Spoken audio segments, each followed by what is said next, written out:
Over the last 2 weeks, I've had 3, maybe 4 conversations with leaders, and maybe you recognize the pattern. I call it the failure to launch.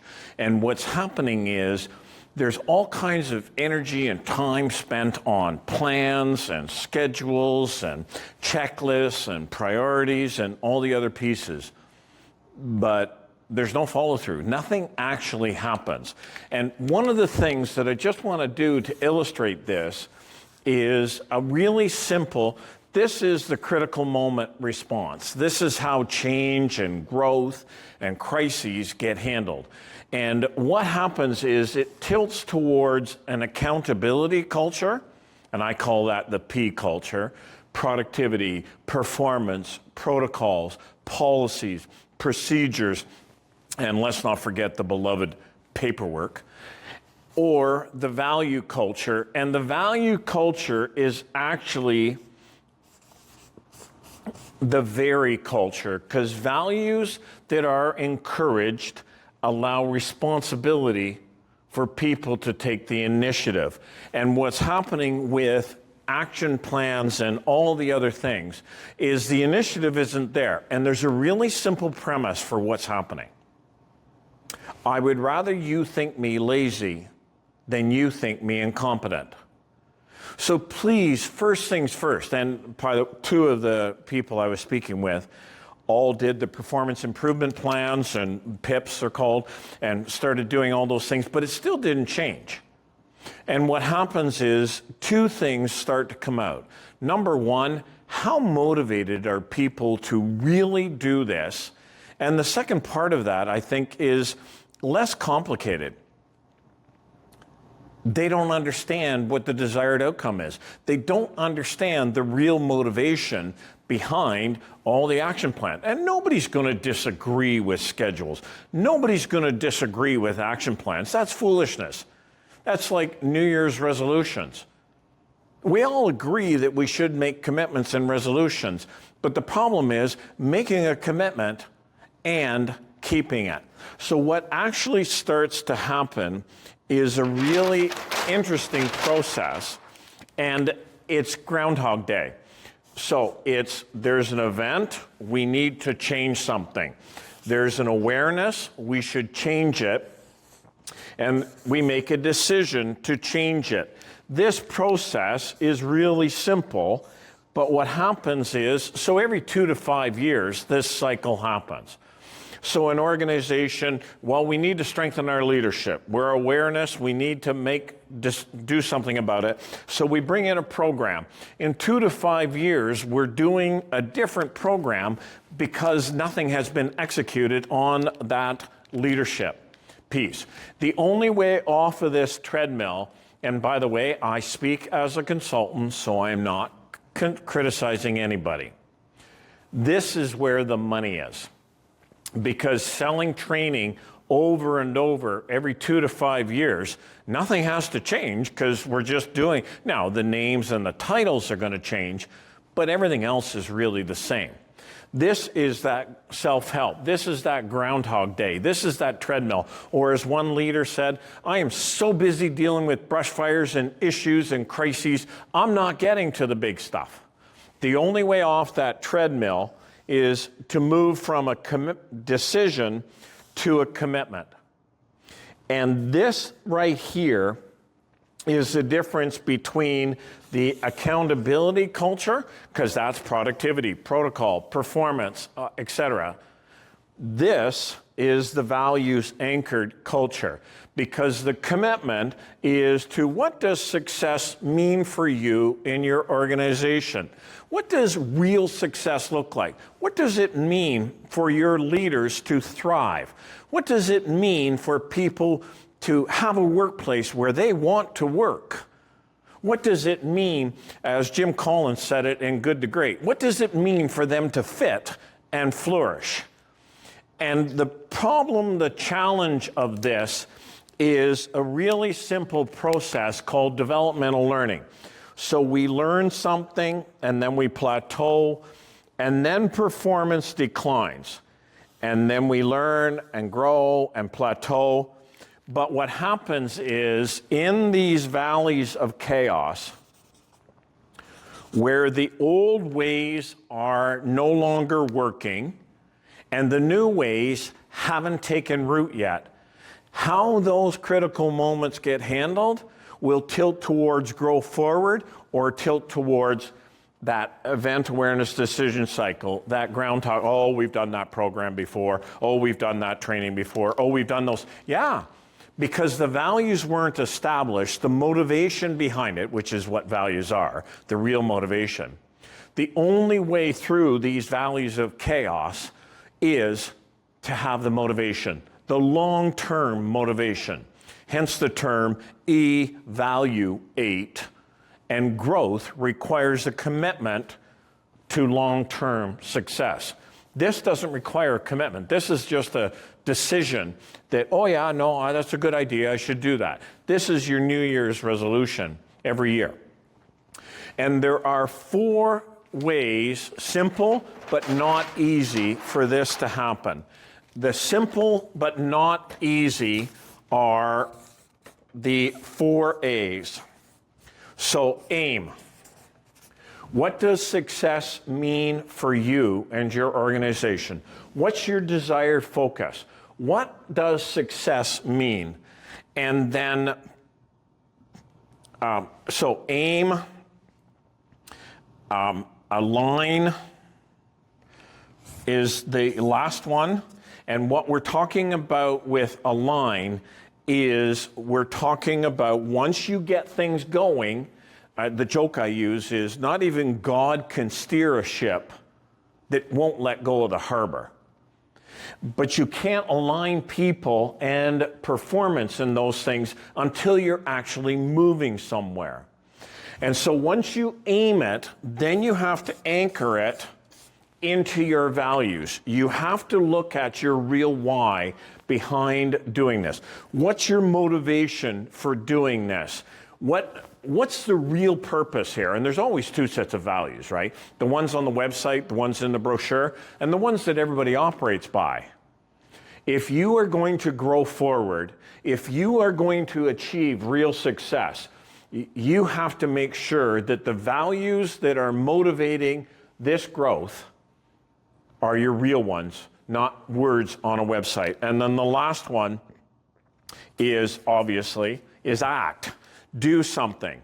And how this critical moment of taking action, of how that gets handled, because it's not going to go perfect. But if you dogpile, if you jump on somebody that it doesn't go perfectly, or it doesn't go the way you thought it should go, then what will actually happen is you'll go back to the old model, because I would rather you think me lazy than you think me incompetent. And so the simplest way, not easy, to stop with the Groundhog Day of programs and without the progress is to rethink your conversations. Take aim, anchor them in your values, act, and then when people do something, have a conversation around the why behind what they've done, because that's going to be the values conversation. And then once you get things going, then align. That's the tweaking, that's the navigating, that's the getting things back on the course. If I can help with this conversation, with this process for you, let's have a conversation. No pressure. I'm not interested in trying to sell something. I just want you to take these critical moments to stop doing over and over and over and getting frustrated. I'd love to see you achieve real success, for you to finish well, for you to grow forward. Let's have that conversation. No pressure, just chat. You can see the link below. Look forward to it. But until then, take aim, anchor them in your real values, take action or act, and then align. Your people need you to walk the talk and grow forward. Have you ever heard the expression of Pandora's box? anyhow, it goes back to Greek mythology, but the Coles Notes version of it is Zeus got annoyed that Prometheus, or however I say his name, stole fire from Zeus. So Zeus created woman and gave her a jar. It wasn't actually a box. That was a Greek mistranslation. But it was a jar, and he said, don't open it. And typical of a human behavior, human nature, we're curious. Anyways, Pandora opened the jar, and out of this jar came all forms of evil, sickness, illness. And before she could get it closed, all these things had been released. The only thing still left in the jar was hope. All of that to say, isn't that part of the challenge that we're having right now with whatever we're supposed to call it? Mental health, resilience, psychological health and safety in the workplace, well-being. The list goes on and on. But we keep reinventing the title. But at the end of the day, name me one human being who's going to say, whatever the title, but let's call it mental health. Name me one person who's going to say, oh, mental health doesn't really matter. Give me a break. And the problem is, and I hear it and I've heard it numerous times over the last month, well, how do we get mental health going and how do we get traction on it without opening Pandora's box? I want to reframe that conversation because I don't think they're opening or you're opening Pandora's box by dealing with mental health. The issues are already there. The difference is they're under the surface. And as long as we keep treating the symptoms, we don't have to worry about treating what the real issues are. And the result of that is they end up showing up as presenteeism. What was the term used? Not that quiet quitting. And there is nothing worse than a person who has resigned but didn't leave. And mental health, the Pandora's box of mental health, we're not opening a can of worms that we can't get shut. We're not opening all these illnesses and diseases and whatever else. They're already there.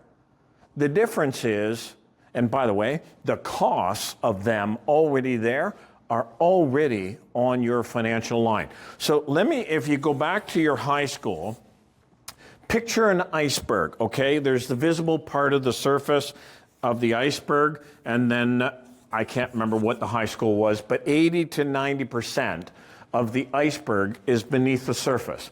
So when we're talking about mental health, well-being, psychological health and safety, we're actually talking about the surface because the things are already underneath the surface. And so what we have to do is we want to create a thriving organization where, you know, that kind of workplace, and it's not Pollyannic, it's achievable. I've been part of it. It's the kind of workplace where people are accepted for who they are. Normal people having normal reactions to abnormal situations. Where leadership is trusted and respected and followed, even if they're not always liked. And of course, a culture where people want to work. And balancing wellness actually comes back to how we deal with those critical moments. And yes, that's my core theme. But when this iceberg shifts, this whole balance gets shifted. And so I want you to picture, and by the way, you can email me afterwards and I'll send you the properly done graphic. But if you picture a camera tripod, there are three core elements of balancing wellness in the workplace. The first one is, do the people know how to be resilient? Is there training, equipping, encouragement, coaching so that they can define a positive new norm and grow forward? The second leg, and you and I know that a tripod cannot be balanced on one leg. The second leg on the iceberg is leadership. And leadership is that shepherd guide. It is that I am person, not the one that says, I have 20 years of experience, I have this degree, I have that certificate. I have. No, it's the kind of person that we can trust and respect and follow. That shepherd guide, and the formula I use is Q squared. Qualities plus qualifiers divided by community equals the shepherd guide. And the third leg is the culture. And the formula I use for culture is TLC equals RC. Not the old TLC, but the new one is trust, leadership, and communication equals relational currency. And there's two types of relationships: the ones that are in debit, overdraft, and the ones that are in credit, the ones we love to see. So culture is TLC equals RC. This is Q squared divided by community equals shepherd guide. And this is the definition of a positive norm equals attitudes plus beliefs plus connections. And these three legs have to be adjustable, because depending on the tilt of the iceberg, you might need more culture, or you might need more leadership, or you might need more personnel resilience. But why this matters is really simple. How do people describe leadership in a non-physical way?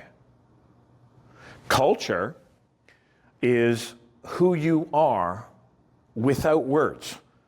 I mean, my grandma's expression was, what we are speaks so loudly that people don't hear what we're saying. Stop thinking Pandora's box when it comes to mental health and well-being. It's not some big thing. And you know what? Maybe some of the costs will increase for your benefits and for some of those other costs. However, those costs are already there. They're just in a different form. Because underneath the surface of the iceberg, those concerns are already there. And that iceberg are those critical moments of crisis, of change, of growth. And people get triggered because they are normal human beings. And so those costs are already there. They're just hidden. And they're going to show up in ways that we can't afford to have in a workplace. Turnover, retention, engagement, recruitment, all of those costs are already there because people talk about the culture. Ooh, I wouldn't want to work there. I wouldn't want to deal with them. People talk about the leadership. Yeah, they're kingdom builders. I will not work with them again. Or their people are dying on the vine. Or their people are thriving. They are energized to get to work. That's how you develop a workplace where people want to work. That's how mental health, well-being, resilience, psychological health, and safety, that's how that becomes the norm. Build your tripod on the three things that strengthen balancing a wellness in the workplace. A healthy workplace, if you will. And if I can help, let's have that conversation. And no pressure, I'm not trying to sell something, but let me be an encourager for you, because work is a lot of hours to survive. Why not make work a place where you and people thrive?